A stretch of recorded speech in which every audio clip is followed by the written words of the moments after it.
आ जाता है। वर्जिल नाम का एक युवक उस ट्रेन से कहीं जा रहा था। वर्जिल के बर्थ में एक औरत अपने बच्चे के साथ बैठी हुई थी। होली से वो दोनों काफी गरीब और भूखे लग रहे थे। कुछ देर बाद ट्रेन एक जगह रुकती है। वर्जिल जाने से पहले उस औरत को अपना आधा ब्रेड दे देता है। वर्जिल जिस जगह रुका था वो जगह काफी सुनसान लग रही थी। वर्जिल ने आने से पहले एक गाड़ी बुक की थी, लेकिन वो गाड़ी अब तक वहाँ पहुंची नहीं थी। तब वर्जिल वहाँ मौजूद एक इकलौती दुकान में जाता है और दुकानदार से टॉयलेट के बारे में पूछता है। दुकानदार उसे वहाँ की मूल भाषा में जवाब देता है। वर्जिल को उसने क्या कहा ये समझ में तो नहीं आता है, लेकिन वो अंदाजा लगाकर उस दिशा में आगे बढ़ता है। किस्मत से उसे आगे एक टॉयलेट मिलता है। टॉयलेट अंदर से काफी ज्यादा खराब होता है, लेकिन और कोई ऑप्शन ना होने की वजह से वो वहीं बैठ जाता है। कुछ देर बाद वर्जिल ने बुक की हुई गाड़ी का ड्राइवर कीथ उसे आवाज लगाता है। अगले सीन में कीथ और वर्जिल को कंपाउंड नाम की जगह की तरफ जाते हुए दिखाया जाता है। उन दोनों के बीच गाड़ी के भाड़े को लेकर थोड़ी देर बहस होती है। गाड़ी का ड्राइवर उस गाड़ी का पहले से तय कीमत से काफी ज्यादा भाड़े की मांग कर रहा होता है, और क्योंकि वर्जिल उस जगह नया होता है उसे उसकी बात माननी ही पड़ती है। थोड़ी देर बाद गर्मी की वजह से वर्जिल एसी बढ़ाने की कोशिश करता है, लेकिन कीथ उसे ये कहकर मना कर देता है कि इससे इंजन का प्रेशर बढ़ेगा और वो बंद भी हो सकता है। कुछ देर ट्रैवल करने के बाद गाड़ी का टायर पंक्चर हो जाता है। वर्जिल गाड़ी का टायर बदलने में उसकी मदद करता है। तभी उस जगह दो कुत्ते एक दूसरे से लड़ रहे होते हैं। उनमें से एक कुत्ता बुरी तरह से घायल हो गया था। कीथ उनमें से एक कुत्ते को भगा देता है और जो कुत्ता बुरी तरह से घायल हो गया था उसे एक दर्दनाक मौत देता है। टायर बदलने के बाद दोनों फिर से अपने डेस्टिनेशन की तरफ बढ़ते हैं। कुछ देर बाद रात में घना अंधेरा होने की वजह से दोनों वहीं रुकने का फैसला करते हैं। बातों ही बातों में ड्राइवर वर्जिल से कंपाउंड जाने की वजह पूछता है, क्योंकि उसके मुताबिक उस जगह बहुत कम लोग जाते हैं। वर्जिल उसे बताता है कि उसने नौकरी का एक विज्ञापन देखा था, इसलिए वो वहाँ एक नई जिंदगी शुरू करने जा रहा है। अगली सुबह दोनों उस जगह से आगे बढ़ते हैं। इस बार गाड़ी वर्जिल चला रहा था और कीथ आराम कर रहा था। कीथ सो रहा है देखकर वर्जिल एसी की स्पीड बढ़ा देता है, लेकिन उससे गाड़ी के इंजन पर प्रेशर बढ़ जाता है और गाड़ी बंद पड़ती है। कीथ को वर्जिल की हरकत समझ आते ही वो वर्जिल को काफी खरीखोटी सुनाता है। जब कीथ गाड़ी का इंजन ठीक कर रहा होता है तब वर्जिल पास में ही टहलने लगता है। ट्रक से थोड़ी ही दूर उसे अजीब तरह के पत्थर दिखाई देते हैं। जब वो उन्हें पास जाकर देखता है तो उसे भी पत्थर असल में पत्थर ना होकर सोना है ये समझ में आता है। वो तुरंत कीथ को आवाज लगाता है। कीथ कहता है कि अगर ये पत्थर जलाने के बाद काला पड़ा तो समझ जाना कि ये कोई सोना नहीं बल्कि सिर्फ एक पत्थर है। हालांकि उस पर लाइटर से आग लगाने के बाद वो पत्थर अपना रंग नहीं बदलता है। इससे ये साफ हो जाता है कि वो सोना ही है। इसके बाद दोनों उस जगह सोने के पत्थर को बाहर निकालने के लिए वहाँ खुदाई करते हैं, लेकिन वो सोने का पत्थर काफी बड़ा होता है और साथ ही जमीन के काफी अंदर तक धंसा होता है। इस वजह से काफी मेहनत करने के बाद भी दोनों उसे हिला तक नहीं पाते। इसके बाद दोनों उस पत्थर को रस्सी की मदद से गाड़ी से बांधते हैं और उसे बाहर निकालने की कोशिश करने लगते हैं, लेकिन यह तरकीब भी फेल हो जाती है। उन्हें यही काम करते करते शाम हो जाती है। कीथ वर्जिल को बताता है कि इस एरिया में जंगली कुत्तों का खतरा है। इस वजह से दोनों आग जलाने के लिए लकड़ियां इकट्ठा करते हैं। दोनों आग लगाते हैं और बैठकर सोचने लगते हैं कि कैसे अचानक उनकी किस्मत बदल गई है। कीथ खुशी से नाचने लगता है। कुछ देर बाद कीथ वर्जिल से कहता है कि क्योंकि वो इस सोने को अकेले बाहर नहीं निकाल पा रहे हैं, उन्हें किसी की मदद लेनी होगी। वो कहता है कि वो शहर में ऐसे कुछ लोगों को जानता है जो उन्हें जमीन खोदने की मशीन उधार दे सकते हैं, लेकिन उसके लिए उन दोनों में से किसी एक को शहर जाकर वो मशीन लानी होगी। कीथ इसके लिए वर्जिल को शहर जाने के लिए कहता है। उसके मुताबिक इस काम में कुछ वक्त लग सकता है, और क्योंकि वर्जिल को इस जगह के एनवायरनमेंट की आदत नहीं है वो शायद यहाँ अकेला ना रह पाए, लेकिन वर्जिल ऐसा करने से मना कर देता है। वो कहता है कि वो इस शहर में नया है, इस वजह से वो यहाँ किसी को नहीं जानता। कीथ उसे एक बार फिर से पूछता है, जिस पर वर्जिल कहता है वो एक मजबूत इंसान है और यहाँ अकेला रहकर सोने की रक्षा कर सकता है। अगली सुबह कीथ वर्जिल को वहाँ रुकने के लिए जरूरत की चीजें देता है, जिसमें एक सैटेलाइट फोन भी होता है, और वहाँ से चला जाता है। वो जाते वक्त उसे बताता है कि उसे खुदाई मशीन वापस लेकर आने में शायद 5 दिन लग सकते हैं। कीथ के जाने के बाद वर्जिल टेंट को एक पेड़ से बांधकर रहने का इंतजाम करता है। इसके बाद वो जाकर रात के लिए लकड़ियां लेकर आता है। रात होने के बाद वो खाना खा लेता है, लेकिन तभी उसे जंगली कुत्तों के चिल्लाने की आवाज आती है। इसी वजह से वो अपने हाथ में एक चाकू लेकर बैठ जाता है।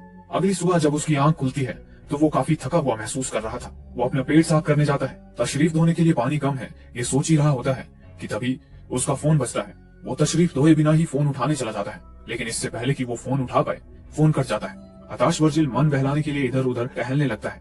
तभी उसे थोड़ी ही दूर पुराने हवाई जहाज के अवशेष दिखाई देते हैं। वो उसे शेल्टर के तौर पर इस्तेमाल करने के बारे में सोचता है, लेकिन सोना जिस जगह गड़ा होता है वो जगह वहाँ से काफी दूर होने की वजह से वो उस प्लेन के कुछ पार्ट्स अपने टेंट के पास लेकर जाता है। थोड़ी देर बाद थकान की वजह से वर्जिल टेंट में ही सो जाता है। जब उसकी आंख खुलती है तो वो देखता है कि धूप की वजह से उसके चेहरे का कुछ हिस्सा जल गया है। फिर वो सोने के पास बैठता है और खुद से ही बातें करने लगता है। उसके दिमाग में सोने के कुछ हिस्से को पत्थर की मदद से तोड़ने का ख्याल आता है। वो एक पत्थर की मदद से सोने के एक छोटे लेकिन भारी टुकड़े को तोड़ता है।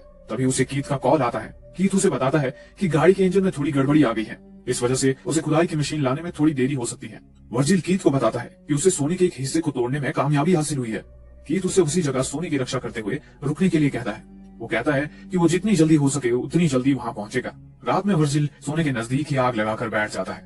जंगली कुत्ते उसके नजदीक आने की कोशिश करते हैं। उनसे बचने के लिए वर्जिल मशाल का सहारा लेता है। अगली सुबह वर्जिल पानी के कंटेनर से थोड़ा पानी निकालकर पीने लगता है, लेकिन तभी उसे एक सांप उसकी तरफ आते हुए दिखाई देता है। वो उसे मारने की कोशिश करता है। सांप वहाँ से भाग जाता है, लेकिन उसे मारने की कोशिश में वर्जिल की पानी की बोतल नीचे गिर जाती है और काफी सारा पानी बह जाता है। कुछ देर बाद वो फिर से हवाई जहाज के पास जाता है और उसके कुछ पार्ट्स शेल्टर बनाने के लिए निकालता है।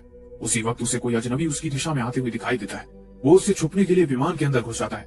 कुछ देर बाद वो अजनबी हवाई जहाज के नजदीक आता है और वर्जिल को वहाँ से बाहर निकलने के लिए कहता है। पता चलता है कि अजनबी एक औरत है। वो वर्जिल से कहती है कि ये विमान उसके छुपने की जगह है। वो उससे यहाँ आने की वजह पूछती है, लेकिन वर्जिल कोई जवाब नहीं देता। वो औरत वर्जिल को पानी और खाना देने की कोशिश करती है, लेकिन वर्जिल उससे कुछ भी लेने से इनकार करता है। उस औरत को वर्जिल का बर्ताव काफी अजीब लग रहा था। वो कहती है कि वर्जिल जरूर उससे कुछ छुपा रहा है। वो वर्जिल को सवाल पर सवाल पूछने लगती है। वर्जिल उससे परेशान होकर वहाँ से उठकर जाने लगता है और उसे उसके कामों में दखल न देने के लिए कहता है। उसी बीच उस औरत को वर्जिल का शेल्टर दिखाई देता है। वो उसके शेल्टर को तोड़ने लगती है और उसे वहाँ से जाने के लिए कहती है। वर्जिल को उसकी इस हरकत से बहुत गुस्सा आता है और वो उसे वहीं पर जान से मार डालता है। इसके बाद वो उसके पास जो भी जरूरत की चीजें थी उन्हें अपने पास रख लेता है और उसके शरीर को पास ही दफना देता है। लेकिन कुछ देर बाद एक जंगली कुत्ता उस औरत के शरीर को गड्ढे से निकालकर खाता हुआ नजर आता है। वर्जिल उसे वहाँ से भगाता है और औरत के शरीर को वहाँ से घसीटकर थोड़ा दूर लेकर जाता है। इसके बाद वो उसके शरीर को आग लगाता है। ये सब करते हुए उसकी आंखों से आंसू आने लगते हैं। शायद थोड़ी देर के लिए उसके अंदर का इंसान जाग गया होगा। अगली सुबह फोन की आवाज से उसकी आंख खुलती है।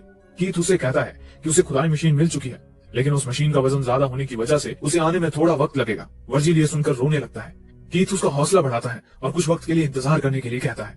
वर्जिल को उसके पास से एक ट्रक जाते हुए दिखाई देता है, लेकिन सोने का लालच उसे वहाँ से जाने की अनुमति नहीं दे रहा था। वो रात के लिए कुछ लकड़ियां इकट्ठा करता है। तभी उसे रेत का तूफान उसकी तरफ आता हुआ दिखाई देता है। वो उससे बचने के लिए अपने शेल्टर की तरफ भागने की कोशिश करता है, लेकिन तभी उसके शेल्टर के पार्ट्स भी हवा में उड़ने लगते हैं। वो खुद को बचाने के लिए भागने लगता है, लेकिन एक पेड़ की टहनी सीधे आकर उसके पेट को निशाना बनाती है। कुछ देर बाद तूफान शांत हो जाता है। जब वर्जिल की आंख खुलती है तो वो खुद को रेत के ढेर में दबा पाता है। पेड़ की टहनी उसकी पेट के अंदर घुसी हुई थी। लालच उसके ऊपर इतनी बुरी तरह से सवार होता है कि वो अपने पेट पर लगी टहनी के दर्द को भूल सोने के पत्थर की जगह ढूंढने जाता है। मिट्टी में थोड़ी देर छानने के बाद उसे वो पत्थर मिल जाता है। इसके बाद वर्जिल अपने पेट से टहनी को निकालता है। टहनी निकालते वक्त उसका काफी खून बह जाता है। इसके बाद वो कैन के ढक्कन को गर्म कर उससे अपने घाव को जलाकर जंतु मुक्त करता है। इसके साथ ही वो अपने पूरे चेहरे पर रेत मलता है और वहीं बेहोश हो जाता है। जब होश में आता है तो उसके सामने एक औरत धनुष हाथ में लिए होती है। उसे देखकर वर्जिल को इससे पहले उसे मिली औरत नजर आने लगती है जिसे उसने मारा था। दूसरी औरत वर्जिल को पानी पिलाती है और वहां से चली जाती है। जब वर्जिल की आंख खुलती है तब उसकी आंखें उस औरत को ढूंढ रही होती हैं जिसने उसे पानी पिलाया था। वर्जिल को लगता है कि उसे भ्रम हुआ होगा। तभी उसका फोन बजता है। कीथ वर्जिल से कहता है कि वो नजदीक ही है। कॉल कटने के बाद वो औरत फिर से वर्जिल के पास आती है और उसकी तरफ मदद का हाथ बढ़ाती है, लेकिन लालच उस पर इस तरह से हावी हो चुका था कि वो सोने की जगह कहीं खो न जाए, इसीलिए उसे वहां से जाने के लिए कहता है। जाने से पहले वो औरत अपनी लापता बहन के बारे में पूछती है। वो वही औरत थी जिसे वर्जिल ने मारा था। वर्जिल चुप रहता है। थोड़ी देर बाद कई सारे जंगली कुत्ते उसे घेर लेते हैं। वो तुरंत कीथ को कॉल कर उसे जल्दी आने के लिए कहता है।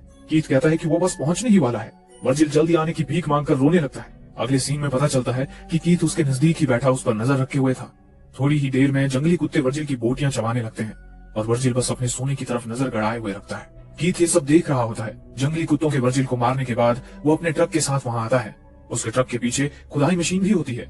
वो वर्जिल की लाश को देखता है और कुछ लेने गाड़ी के अंदर जाता है, लेकिन जैसे ही वो वापस मुड़ता है एक तीर आकर उसकी छाती में लगता है। कीथ मरने से पहले उसे किसने मारा ये देखने की कोशिश करता है, लेकिन उसे वहां कोई दिखाई नहीं देता। ये तीर उसी औरत ने चलाया था जो अपनी बहन को ढूंढते हुए वर्जिल के पास आई थी।